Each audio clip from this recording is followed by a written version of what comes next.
Welcome to the dating game! Here's your host, Iron Shortman!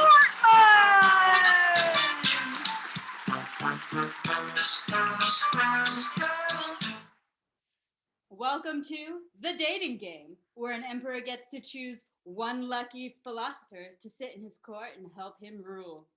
We have some pretty interesting candidates tonight, so let's meet our philosophers! And philosopher number 1, born 570 BC, supposed author of the Tao Te Ching, devoted to Wu Wei, is flexible and yielding like water, go with the flow, kind of guy. Hobbies include riding a buffalo into the mystery of unknown, moving without teaching, creating 10,000 things without instruction, knowing thyself, and being one with nature. Let's give it up for Lao Tzu.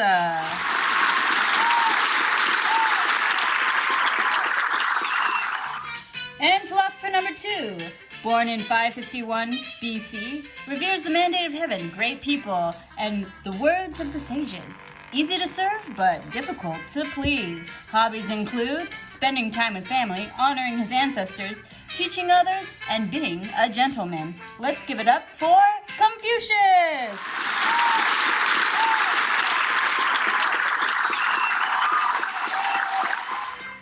And philosopher number 3, born 280 BC, studied with future Qin Chancellor Li Tzu under Confucian Junzi. Hobbies include reading, writing, being angry, and punishment. Let's hear it for Hanfeza!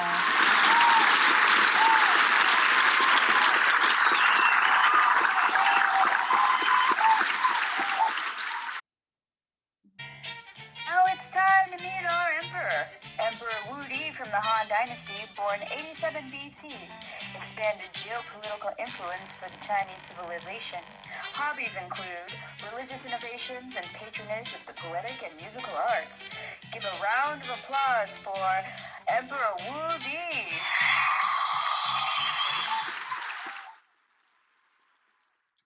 My first question, philosopher number 1. As my philosopher, how would you suggest I get the most respect from my people? When the master governs, the people are hardly aware that he exists. The master doesn't talk, he acts. When his work is done, the people say, amazing. We did it all by ourselves. Philosopher 2, same question. Short answer, Ren, which is benevolence, compassion, humanness. Be a benevolent leader. If a person acts with reverence, he will not be insulted. If he is generous, he will win over the people. If he is truthful, he will be trusted by the people. If he is diligent, he will have great achievements. If he is kind, he will be able to influence others. Listen, lead them by means of government policies and regulate them through punishments, and the people will be evasive and have no sense of shame. Lead them by means of virtue and regulate them through rituals, and they will have a sense of shame.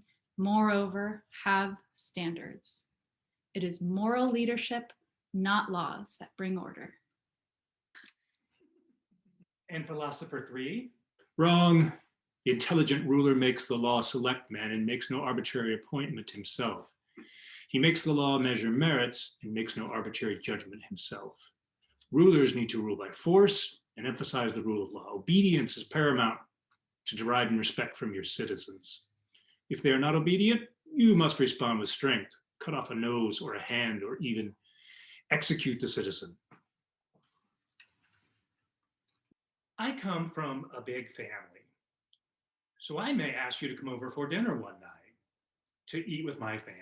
Philosopher number 2, what are your thoughts on family? Well, filial piety is one of my 5 permanent virtues. Filial piety emphasizes the importance of family, and I believe to have the utmost respect for family is where we begin to have the utmost respect for all. Fathers shall display high moral values to inspire their families. A father shall guide his son. A husband shall guide his wife. An older brother shall guide his younger brother. All children shall respect and obey their parents, never offending their parents, never staying too far, and always being in service to their parents. When your parents are alive, serve them accordingly to the rules of ritual and decorum. When they are deceased, give them a funeral and offer sacrifices to them according to rules of ritual and decorum. Thank you. Thank you. Thank you very much. Thank you. That's enough. Philosopher number 1. If my kingdom were to be threatened by war, what kind of action would you suggest we take? For every force, there is a counterforce. Violence, even well-intentioned, always rebounds upon itself. How about you, philosopher number 2? When music and courtesy are better understood and appreciated, there will be no war. Never do to others what you would not want them to do to you. Interesting. Not well thought out, but I think I like it. And you, philosopher number 3? Swift and powerful action. It would be best if the emperor took action first. A good emperor should already have built a strong military to enforce order. Might is the decisive factor in interstate relations. War is an inevitable certainty and a necessity. He who can block selfish pursuits and enforce the public law will see his armies grow stronger and his enemies weakening. That's right, I said enemies. War is not just important for growing the empire. Military power is inseparable from economic strength. Whoa, downshift there, Turbo. Question number 4. How much involvement should government have in society? How about philosopher number 1? Philosopher number 1, are you there? Yes. Rulers are oppressive, unnatural, and distort true desires.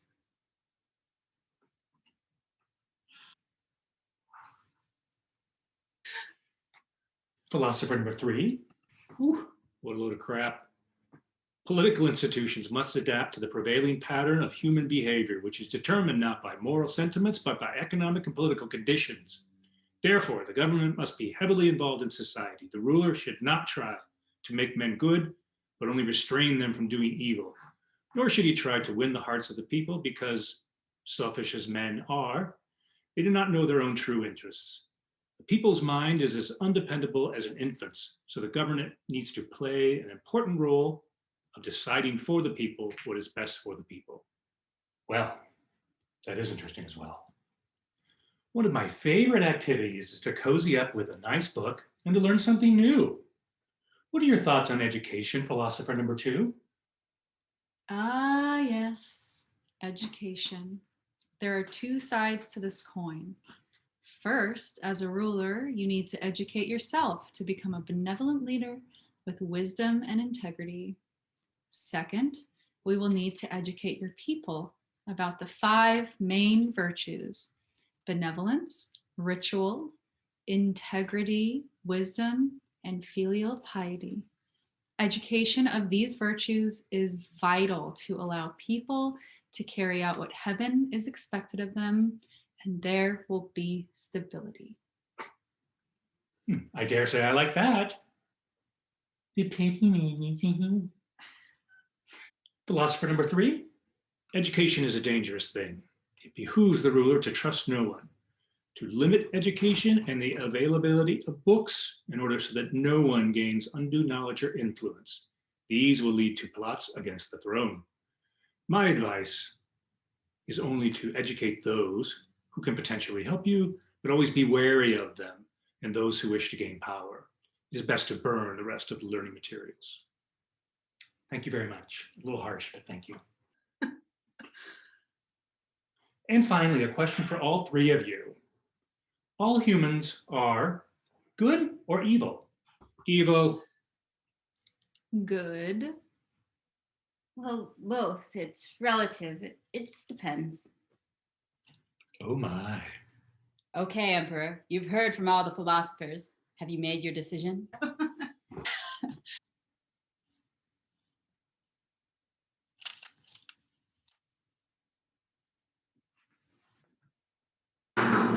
Well, I really like the organization structure of philosopher. But I'm going with philosopher number 2.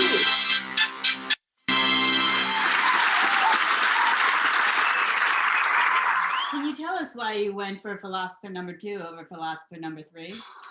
I just felt like philosopher number 2's philosophy around contentment and productivity and righteousness and benevolence would be what I want to be in a leader.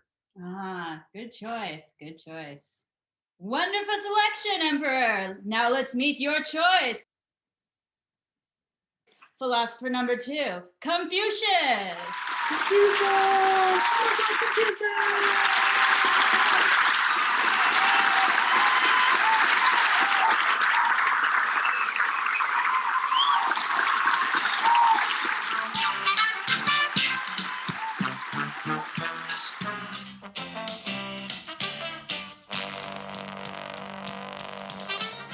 Thanks for playing along with us on The Dating Game. Join us next time as Confucianism evolves and one lucky emperor will choose from Mengzi, Zunzi, or Mozi. Until next time, good night!